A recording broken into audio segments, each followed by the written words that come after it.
Hey, welcome back to another groceries trip, and of course, a lot more than just talking about the groceries. But I just been to the supermarket and come back again with some groceries.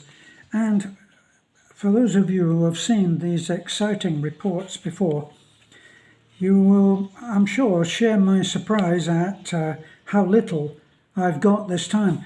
I actually spent 2,125 pesos. Now, usually I spend around the 2,000. And what have we got that has changed in price? It seems to me that our pork and bones that we always get and practically have dinner with pork and bones every night. And here we are. And it seems it's a little bit more expensive, but that may possibly because I've been putting more in a bag. You might remember that I try to separate the pork and bones that we get into separate bags, and this would represent one meal. And we also feed the dogs out of that. We have two very small dogs, one of whom is a hybrid from a pig, I think. You see, and this one, look, so that one there, look, 112 pesos. This one is 112 pesos. I am brilliant at working out what the ideal weight is. Now this one, this is a little bit heavier, and it is 152 pesos. But let me just give you a quick look at what I did get. I got some bacon, which is a treat. That is still the same price. It started off when they first started putting this what I call strip bacon, into the freezer, and it was called, it wasn't called, it was priced at 150. That didn't last very long. I think what they did was they put it in there and said, surely no one's going to buy this. So they put a limited amount in and they priced it at 150. And then, heavens above, it suddenly shoots up to 165, which is, I think, is a fair, well, it's a pretty high increase, I think. I got my warrior princess, I got her some grapes. I always try to get a little treat for her. And the grapes were 94. And I think that that's a little bit expensive as well. And of course, I have one particular subscriber that always laughs every time I say I got Irish Spring soap. Now, here's a little ploy that the manufacturers always do.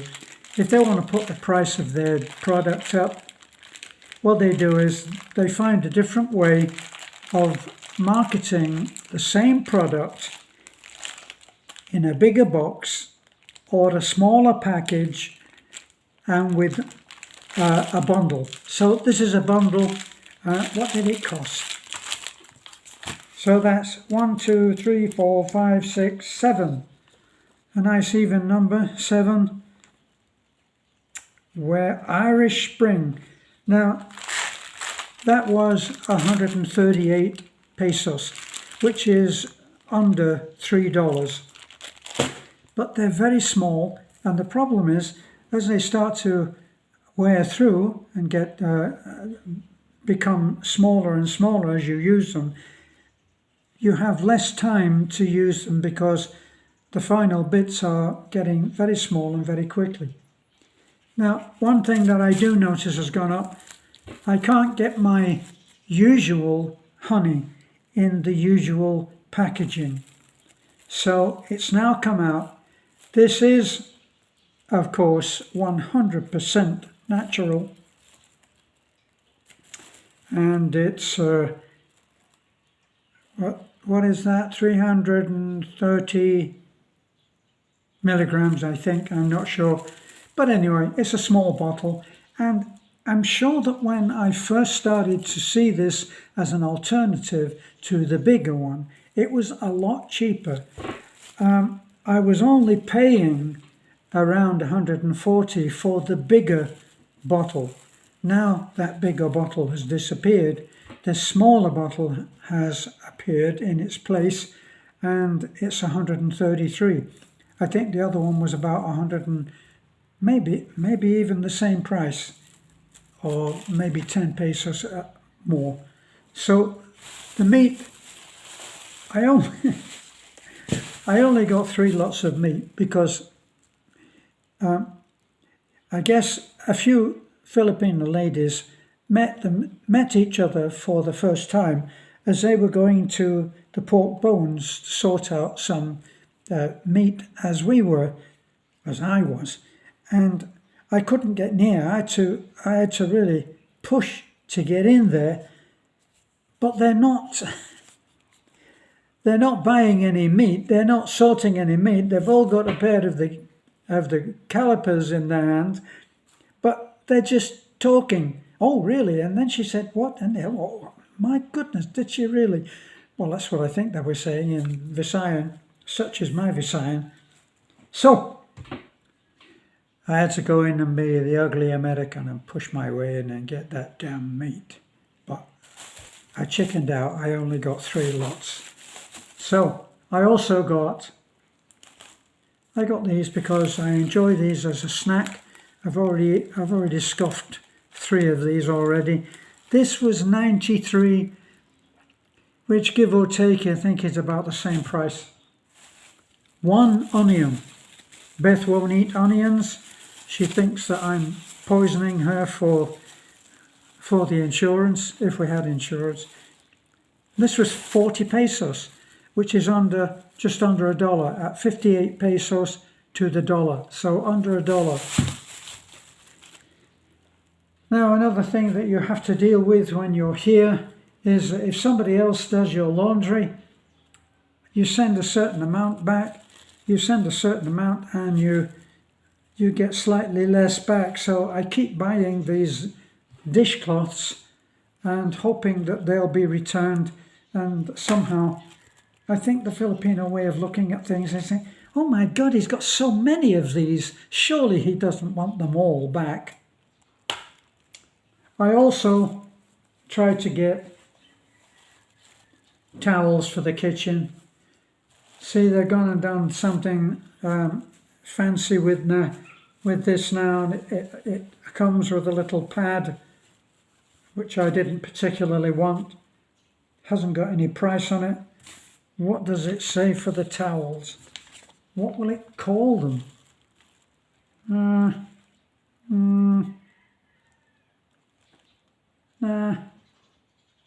Dishcloth. Now, those dishcloths, where were they? Were at 138, under $3. And where was... Well, I can't see the towel. No. Dishcloths, and they came out at 126. Yeah. I can't see the rest of it. So, to just show you, give you an aerial shot, it's not a drone, okay? We haven't gone high tech. There. That's my little pile. It's not much, is it? Look at that. But it came to over 2,000 pesos. So what else are we talking about? Well, my missing pension has finally come in, and it was, let me see, it was 2 weeks late. 2 weeks late. 2 weeks late when you're expecting it to buy the things that you need is a worrisome. Now, the thing is, I know that a mistake will happen every so often, but this was the same last month. And then finally, after having ignored about 6 or 7 emails saying, for God's sake, send my pension, they didn't respond to any of those, which was concerning. I'm guessing that perhaps, like many government officials or government servants, maybe they're working from home, and God damn it, my emails were probably interfering with their bubble baths. It's not a fair world, is it? So if they were working at home, how on earth are they keeping up with the postal response that is needed? So we had actually gone to the mattress, as they said in The Godfather, meaning that we had knuckled down and decided on survival mechanisms. What I did was, this has got three meaty bones in it, and we would usually cook all of those, and we'd have one meaty bone each, and perhaps one would be pared down for the dogs. What we did, from necessity, Beth likes to have the broth that the bones on this meat gives us, so we have that so that the rice is not just dry. And we'd put it down, and it's still in the fridge. One bone, I filled a bag, instead of doing them in these single bags. I filled a bag, and then when I got home, I separated all of those bones into, and they were very good, quite meaty for a change. And I put one bone in one bag and put them in the freezer. Now, I won't do that with this now because my pension has arrived. So the great God ATM finally blessed me as I lay whinging on the floor in front of it, saying, please, please, please. But it was 2 weeks late. So the point that you have to ask yourself, if you're on the receiving end or on the not yet receiving end, hoping to be on the receiving end, when a pension doesn't come, you expect that it's going to come on time. Now, so the fact that they've been nearly 2 weeks late on last month and definitely 2 weeks late on this month, what does that tell you about the possibility of next month? It's not even next month, because the UK should have sent my pension around the 22nd or the 23rd of last month. And here we are, I think we're on about the 11th or 12th today.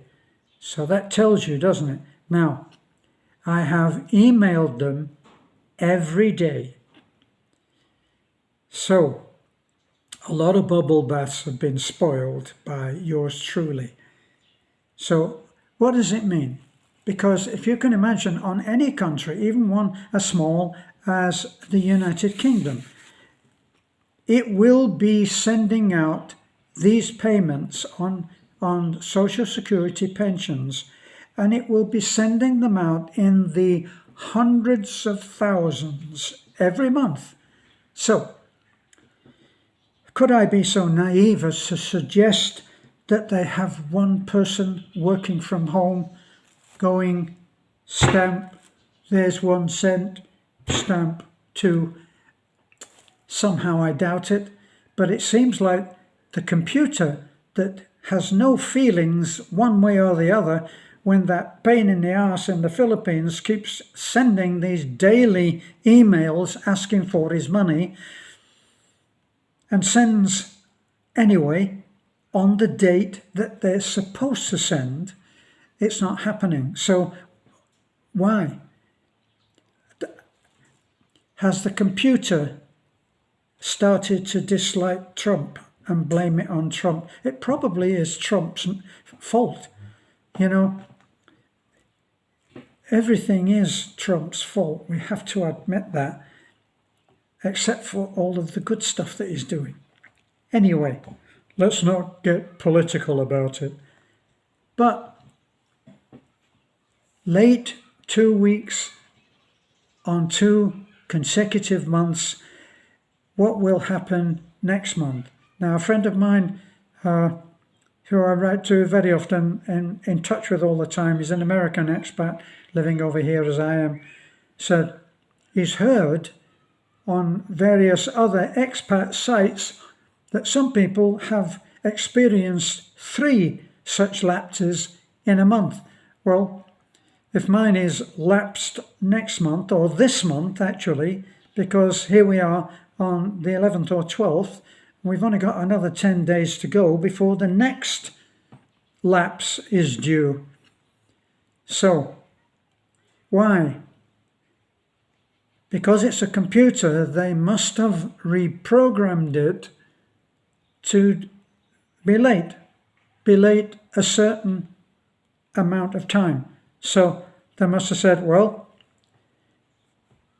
these particular people who are waiting for their pension will have to wait 2 weeks. So let's reprogram the computer to send theirs out 2 weeks late. So do I now have a different date that I am to expect my computer, my pension?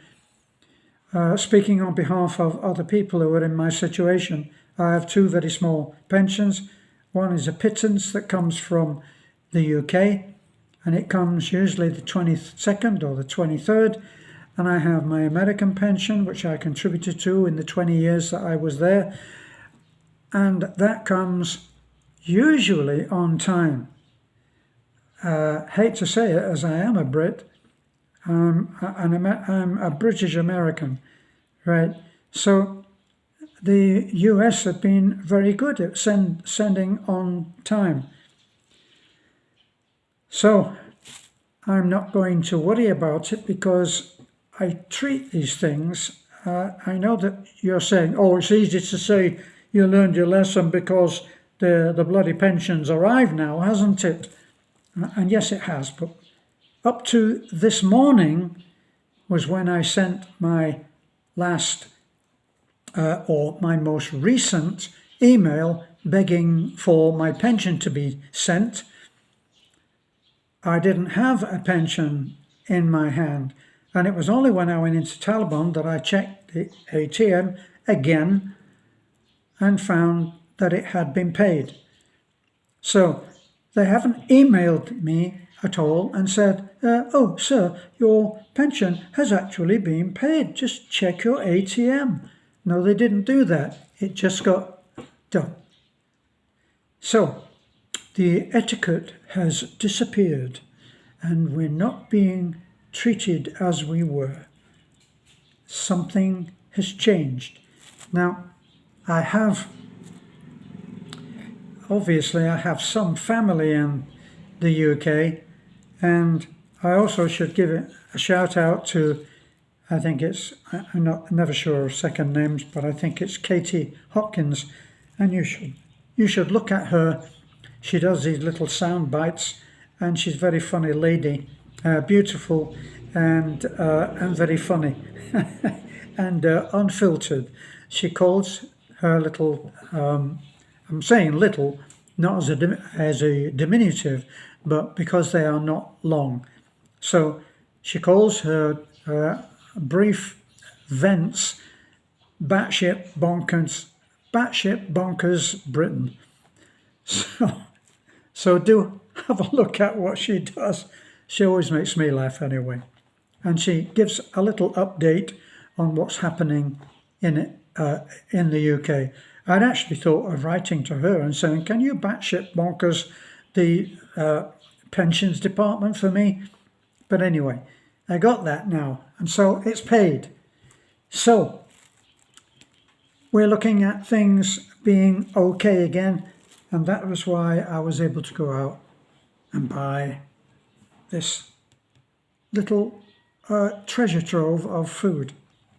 The other thing I quickly wanted to mention as well was we've had a couple of pretty lean and close to the edge, I will call them, close to the financial edge, where we have actually been forced to really do some wheeling and dealing to just keep everything afloat. But that's that's life, isn't it? We have made no secret and been heavily criticised for it that when we earned the money, other than my pensions which we live on, but when Beth earns the money as a licensed realtor, then we spend it on upgrades and work in progress on our 5-year dream project, which is to have an inland resort with a swimming pool and accommodation, which is very far on the accommodation. But we have to provide entertainment for it to be anything other than, say, not a motel, because we've made a much bigger attempt on making it beautiful than a motel, which gives you enough room to sort of sideways shuffle around the bed and lie on it to watch television. Our rooms are much, much nicer than that. And we invest the money back into our project.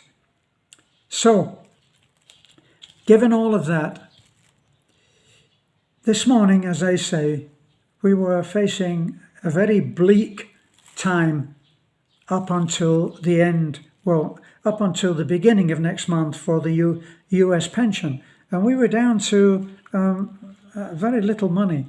We'd already worked out how we could live on a little touch of broth from the pork, bones, and cans of corned beef and rice.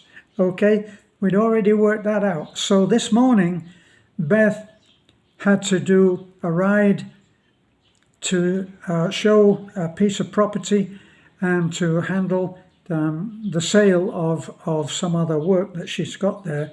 And she had, because of the buyer who wanted to meet in Tagbilaran rather than Tubigon, which is only an hour or an hour and a half away, Beth had a long ride. Now, it always gets to me, gets under my skin when I hear people, they make that really stupid remark where they say, no money, no honey. Well, my honey is out there this morning early, riding a scooter up to Tagbilaran, which is like a 2.5 hour ride. And I'm now worrying whether she will get back in daylight, because I don't want her to be riding in the dark. So all of that, I didn't have any money other than modest pensions, which were always late, when I met Beth. And I told her what I had to offer. And I'm sure I can persuade myself when I'm alone that it was my stunning good looks and great youth at only 70 odd that pulled her in and just made me such a great bargain. But I don't think I can. But we did make a pact between us that money was not the most important thing in the world, and that we would work together. And by God, we have. And that woman is my warrior princess. So I never ever, on our 10 or 11 years of being online, I never let anybody criticize my lovely girl. Thanks for looking in. We'll be back. Bye for now.